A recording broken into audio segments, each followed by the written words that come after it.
Hi friends, welcome to chandra'skitchen. இன்னைக்கு வந்து நம்ம கிருஷ்ண ஜெயந்திக்காக ரொம்ப எளிமையான முறையில பிரசாதங்கள் செய்ய போறோம். ஏற்கனவே நம்ம போன வருஷம் எளிமையான முறையில சில பிரசாதங்கள் செஞ்சிருந்தோம்.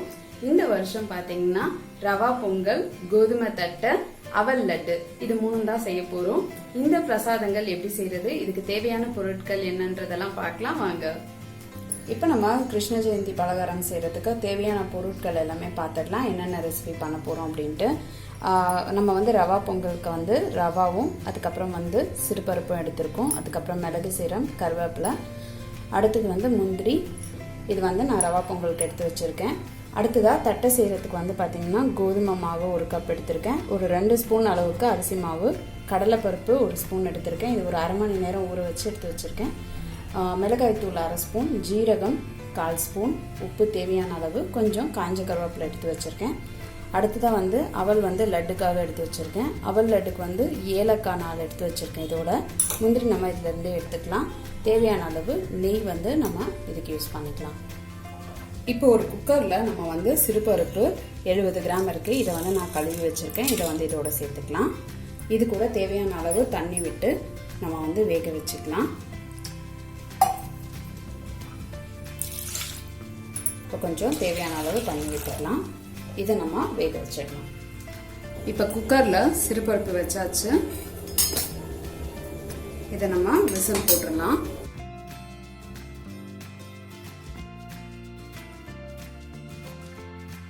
இப்போ வந்து பருப்பு வெந்துகிட்டு இருக்கு. அதுக்குள்ளே நம்ம வந்து தட்டைக்காக கோதுமை மாவை சேர்த்துக்கலாம். நான் வந்து 1 கப் கோதுமை மாவு எடுத்திருக்கேன். இப்போ 1 கப் கோதுமை மாவுக்கு 2 டேபிள் ஸ்பூன் அளவுக்கு அரிசி மாவு சேர்த்துக்கலாம். தேவையான அளவு உப்பு, 1/2 ஸ்பூன் மிளகாய் தூள், 1/4 ஸ்பூன் சீரகம், அதுக்கப்புறம் கருவேப்பிலை, இது எல்லாத்தையும் இதோட சேர்த்துக்கலாம். இப்போ இது கூட கடலைப்பருப்பு 1 ஸ்பூன் ஊற வச்சு எடுத்து வச்சிருக்கோம். அதை இது கூட சேர்த்துக்கலாம். சேர்த்துட்டு இதை நல்லா கலந்துடலாம். இப்போ நம்ம வந்து உப்பு, கடலைப்பருப்பு, அதுக்கப்புறம் வந்து மிளகாய் தூள் எல்லாமே சேர்த்துருக்கோம். உங்களுக்கு பச்சை மிளகா சேர்க்கணும் அப்படின்னாலும் நீங்கள் வந்து பச்சை மிளகா ஒன்று அரைச்சி கூட சேர்த்துக்கலாம், உங்களுக்கு மிளகாத்தூள் தேவையில்லை அப்படின்னா. இப்போ இது கூட நம்ம 1 ஸ்பூன் அளவுக்கு எண்ணெய் விட்டுக்கலாம். எண்ணெய் விட்டுட்டு இப்போ நல்லா இதை கலந்துட்டு அதுக்கப்புறமா கொஞ்சம் கொஞ்சமாக தண்ணி சேர்த்து நம்ம இதை கலந்துக்கலாம். இதை வந்து நம்ம சப்பாத்தி மாவு பதத்துக்கு பிசைஞ்சுக்கணும்.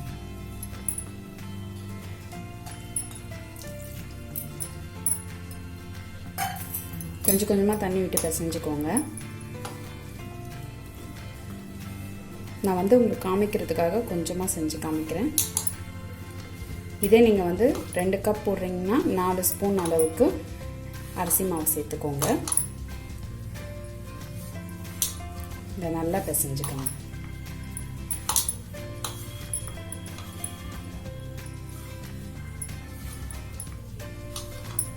இது நல்லா சப்பாத்தி மாவு பதத்துக்கு நல்லா இந்த மாதிரி பிசைஞ்சு வச்சுக்கோங்க. இப்போ நம்ம வந்து மாவு நல்லா பிசைஞ்சாச்சு. இதை வந்து ஒரு 1/4 மணி நேரம் இதை நல்லா ஊற வச்சு வச்சுருங்க. இப்போ ஒரு விசில் வந்துடுச்சு, ப்ரெஷர் நல்லா அடங்கிடுச்சு. இப்போ நம்ம குக்கரை ஓப்பன் பண்ணிடலாம்.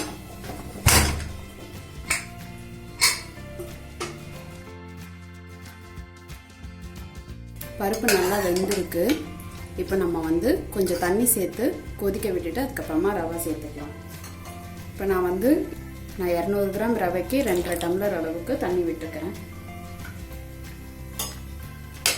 இப்போ இதை நல்லா கலந்துருங்க. இது வந்து கொஞ்சம் கொதிக்கட்டும். நம்ம இப்போ பொங்கலுக்கு தேவையான அளவு உப்பு சேர்த்துடலாம். உப்பு சேர்த்துட்டு இதை நல்லா கலந்துடலாம். ரவை வந்து ஏற்கனவே வறுத்த ரவை தான், அதனால நான் அப்படியே சேர்க்குறேன். நீங்கள் வறுக்கணும் அப்படின்னா கொஞ்சமாக நெய் போட்டு வறுத்துக்கோங்க.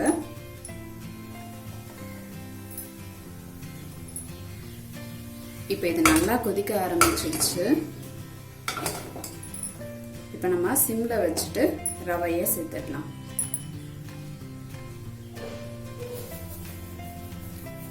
கொஞ்சம் கொஞ்சமாக ரவையை சேர்த்துக்கோங்க.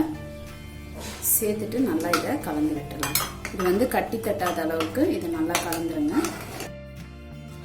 இப்போ நம்ம வந்து ஒரு 2 ஸ்பூன் நெய் விட்டுக்கலாம். நெய் விட்டோம்னா நம்ம வந்து கட்டியும் தட்டாது, நல்லா வாசமாகவும் இருக்கும்.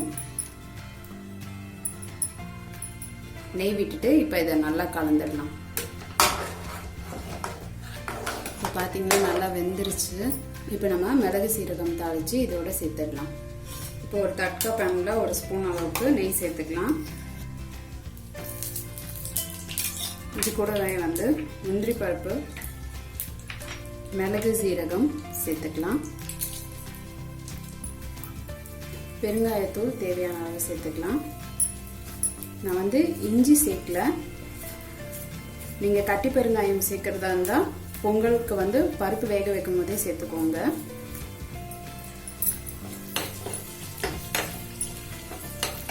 இப்போ இதோட கருவேப்பிலையும் சேர்த்துக்கிறேன்.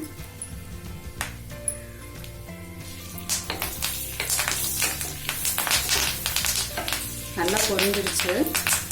இப்போ நம்ம வந்து ரவா பொங்கலில் இதை சேர்த்துடலாம்.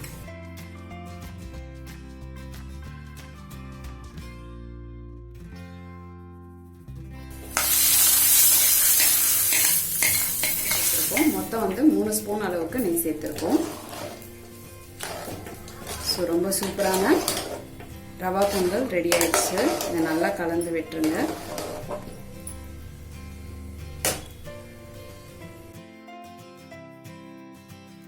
அவல் லட்டு செய்யறதுக்காக அவலை வறுத்துக்கலாம். இதுக்காக நான் ஒரு கடாய் வச்சிருக்கேன். கடாய் சூடேறட்டும். இப்போ கடாய் சூடேறிடுச்சு. நான் வந்து 1 ஸ்பூன் அளவுக்கு நெய் விட்டுக்கிறேன். முந்திரி பருப்பு கொஞ்சம் சேர்த்துடுறேன். இப்போ இதை லைட்டாக வறுத்துக்கலாம். இப்போ முந்திரி பருப்பு செவந்துருச்சு. இதை நம்ம தனியாக வச்சிடலாம்.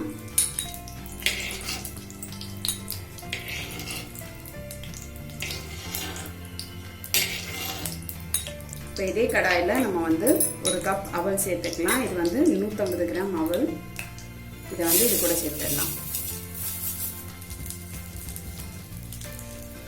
சேர்த்துட்டு சிம்ல வச்சு இதை நல்லா வந்து வறுத்துக்கலாம். இது நல்லா வந்து வறுபடணும். எப்பவுமே வந்து நம்ம சிகப்பு அவல் தான் வந்து கிருஷ்ண ஜெயந்திக்கு செய்யணும். ஸோ அதனால தான் நான் வந்து சிகப்பு அவல் செஞ்சுருக்கேன். நம்ம லாஸ்ட் டைம் வந்து பார்த்தீங்கன்னா அவல் பாயாசம் பண்ணோம். இந்த வாட்டி அவல் லட்டு செய்கிறோம்.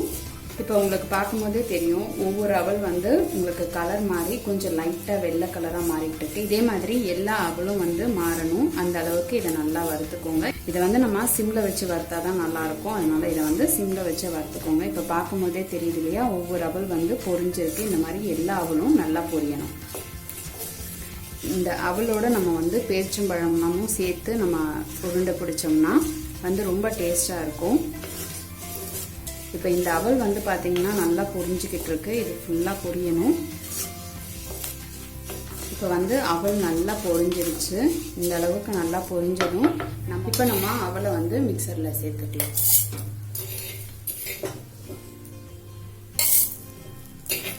இப்போ நம்ம அவல் எல்லாத்தையும் மிக்சரில் சேர்த்தாச்சு. இது கூடவே வந்து ஒரு 3 ஏலக்காவை போட்டு பொடி பண்ணிடலாம்.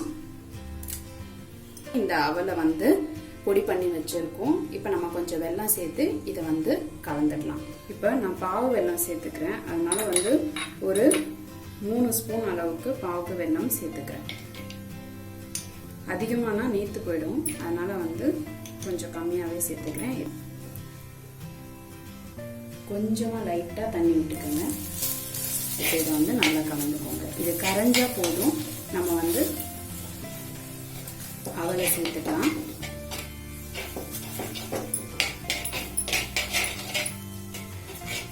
ஏன்னா நம்ம வந்து ரொம்ப கம்மியான அளவுக்கு தான் அவல் எடுத்துருக்கோம். அதனால வந்து வெல்லம் வந்து ஒரு 3 ஸ்பூன் அளவுக்கு சேர்த்துக்கோங்க. இனிப்பு வேணுன்றவங்க இன்னும் கூட கொஞ்சம் சேர்த்துக்கலாம். ஆனால் பாகு வந்து நல்லா திக்காக இருக்கணும். சாதா வெல்லம் அப்படின்னா உங்களுக்கு வந்து அந்த இனிப்பு வராது. இது வந்து கரெக்டாக இருக்கும் உங்களுக்கு. இப்போ நம்ம முந்திரியும் சேர்த்துக்கலாம். முந்திரி சேர்த்துட்டு இது நல்லா கலந்துட்டு இப்போ நம்ம பொடிச்சு வச்சிருக்க அவலை சேர்த்துடலாம். அவலை சேர்த்துட்டு நல்லா இதை கலந்துருங்க. இப்போ நம்ம வந்து ஸ்டவ் ஆஃப் பண்ணிடலாம். ஏன்னா வந்து நம்ம மண் கடாயில் செஞ்சுட்ருக்கோம். அதனால வந்து பார்த்தீங்கன்னா தீஞ்சிரும். ஸோ அதனால் வந்து நான் ஸ்டவ் ஆஃப் பண்ணிட்டேன். இப்போ பாருங்கள், நம்ம வெல்லம் வந்து இதுக்கு கரெக்டாக இருக்குது. நல்லா வந்து கலந்துக்கலாம். இது வந்து நமக்கு பிடிக்கிற அளவுக்கு இருந்தால் போதும்.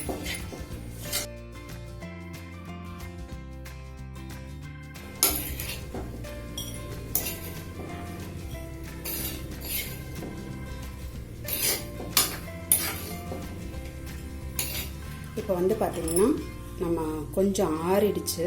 ரொம்ப ஆறிடுச்சுனாலும் பிடிக்க வராது. ஓரளவுக்கு சூடு இருக்கும் போதே நம்ம வந்து பிடிச்சிடலாம். இது வந்து உங்களுக்கு சப்போஸ் பிடிக்க வரல அப்படின்னா நீங்கள் லைட்டாக வந்து பால் அல்லது தண்ணி வந்து தெளிச்சுக்கோங்க. தெளிச்சுட்டு இந்த மாதிரி பிடிச்சிங்கன்னா உங்களுக்கு வந்து லட்டு பிடிக்க வரும்.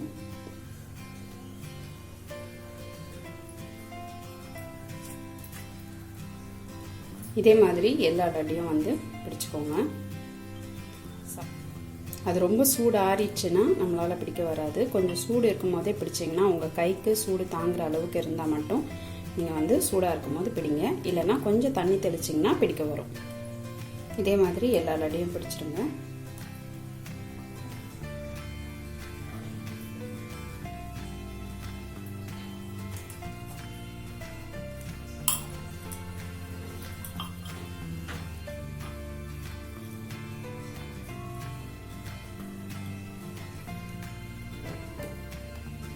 இப்போ நம்மளுடைய அவல் லட்டு ரெடி ஆயிடுச்சு. இப்போ ஏற்கனவே நம்ம வந்து கோதுமை மாவு பிசைஞ்சு வச்சுருந்தோம். பார்த்திங்கன்னா நல்லா சாஃப்டாக இருக்குது. இப்போ இதை வந்து நம்ம பெரிய சப்பாத்தியாக தட்டிடலாம். இப்போ நம்ம 2 பாதியாக மாவு பிரிச்சிருந்தோம். அதில் ஒரு பாதி எடுத்தேன், அது சரியாக ரெக்கார்ட் ஆகலை. இப்போ நான் திரும்ப 2வது ஒரு பாதியை உங்களுக்கு தரட்டி காமிக்கிறேன். இந்த மாதிரி நல்லா பெரிய சப்பாத்தியாக இட்டுக்கோங்க. நல்லா மெலிசாக வந்து தரட்டிக்கோங்க. இதுக்கு வந்து கொஞ்சம் மாவு வேணும்னா மேலாப்புல மாவு போட்டு கூட நீங்கள் தரட்டிக்கோங்க. இல்லைன்னா எண்ணெய் தொட்டு தட்டிக்கோங்க. நான் ஏற்கனவே எண்ணெய் சேர்த்துருக்கேன். இப்போ நான் வந்து அது ஒட்டாமல் வரணுன்றதுக்காக கொஞ்சம் மாவு போட்டிருக்கேன். நல்லா இந்த அளவுக்கு மெலிசாக தரட்டிக்கோங்க.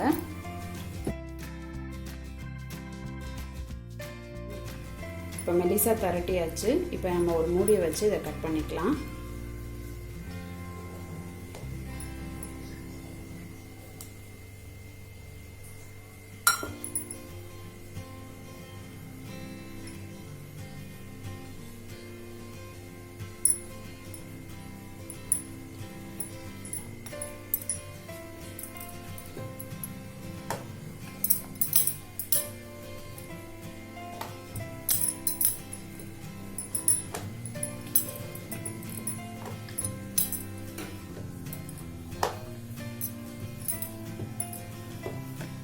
இப்போ மெலிசா தரட்டினதை இன்னும் நான் கட் பண்ணிக்கிறேன்.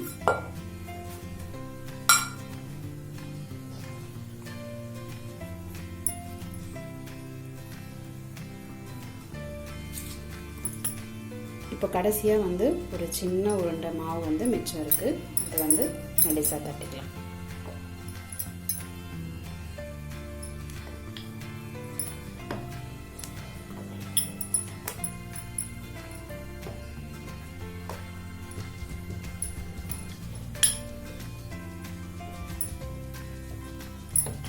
இப்போ எல்லாமே தரட்டியாச்சு. நம்ம எண்ணெய் காய வச்சு இது எல்லாமே பொரிச்சு எடுத்துடலாம். இப்போ பார்த்தீங்கன்னா நம்ம கோதுமை தட்டை பொரிக்க தேவையான அளவு எண்ணெய் விட்டுக்கலாம். எண்ணெய் சூடாகட்டும். இப்போ எண்ணெய் காஞ்சிடுச்சு. நம்ம வந்து இதை வந்து ஒரு ஃபோர்க்கால் இப்படி லைட்டாக குத்திடலாம். குத்திட்டு அதுக்கப்புறமா நம்ம வந்து பொரிச்சிடலாம். இப்போ நான் வந்து ஒவ்வொன்றா இதை போட்டுடுறேன்.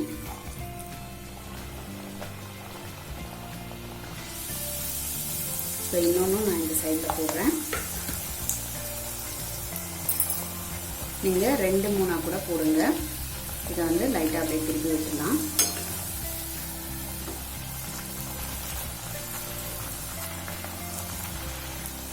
இதை நல்லா 2 பக்கமும் செவந்ததும் எடுக்கணும். இது வந்து உங்களுக்கு பார்த்தீங்கன்னா முடிஞ்ச உடனே இந்த பபுள்ஸ் வர்றது குறைஞ்சிரும். அப்போ இது வந்து ரெடி ஆயிடுச்சுன்னு அர்த்தம். இப்போ நம்ம வந்து இதை எடுத்துடலாம். இப்போ இதை நம்ம வந்து 2 பக்கமும் செவந்துருச்சு. நம்ம இதை எடுத்துடலாம். நம்ம 1 கப் கோதுமை மாவு, 2 ஸ்பூன் வந்து அரிசி மாவு சேர்த்துருக்கோம். அதுக்கப்புறம் 1 ஸ்பூன் அளவுக்கு கடலைப்பருப்பு. நீங்கள் 1 கப் போடும்போது இன்னும் கூட அதை குறைச்சிக்கோங்க. குறைச்சிட்டு கூட நீங்கள் கடலைப்பருப்பு சேர்த்துக்கோங்க. இல்லை வேணான்னா கடலைப்பருப்புக்கு பதில் உடைச்ச கடலை கூட நீங்கள் சேர்த்துக்கோங்க.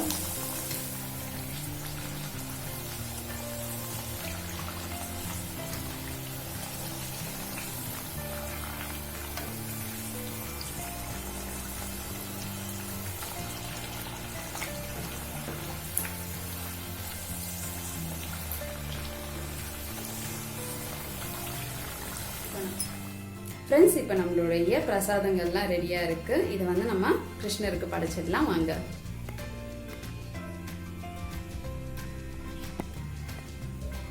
இப்போ நம்மளுடைய கிருஷ்ணருக்காக செஞ்ச எளிமையான பிரசாதங்களோட வேற என்னென்னலாம் வச்சுருக்கேன் அப்படின்றத நான் இப்போ காமிக்கிறேன் பாருங்க. நம்ம ஃபர்ஸ்ட் விளக்கேற்றிட்டு வெற்றிலைப்பாக்கு வாழைப்பழம் வச்சுருக்கோம். அடுத்தது பழங்களில் ஆப்பிள், மாதுளை, சாத்துக்குடி. அடுத்தது உங்கள்கிட்ட வேறு என்னென்ன பழங்கள் இருக்கோ அதெல்லாம் வச்சிடலாம். அடுத்ததாக நம்ம கோதுமை தட்டை செஞ்சுருந்தோம் இல்லையா, அந்த கோதுமை தட்டை, ரவா பொங்கல் செஞ்சுருந்தோம், ரவா பொங்கல்,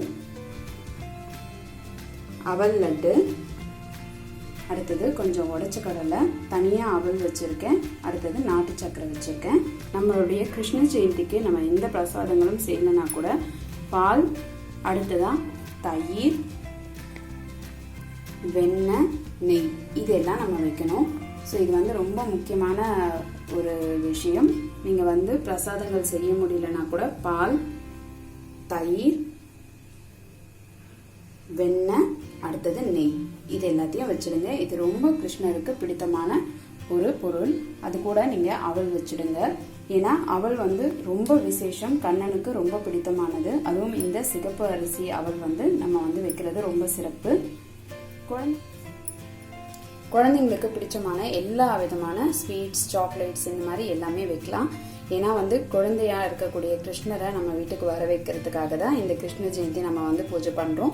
அதனால கிருஷ்ணருக்கு பிடித்தமான இந்த எல்லா விதமான பொருட்களை நீங்க படைச்சு பூஜை பண்ற பிரசாதங்களை முதல்ல குழந்தைங்களுக்கு கொடுத்துட்டு அதுக்கப்புறமா மற்றவங்களுக்குலாம் கொடுங்க.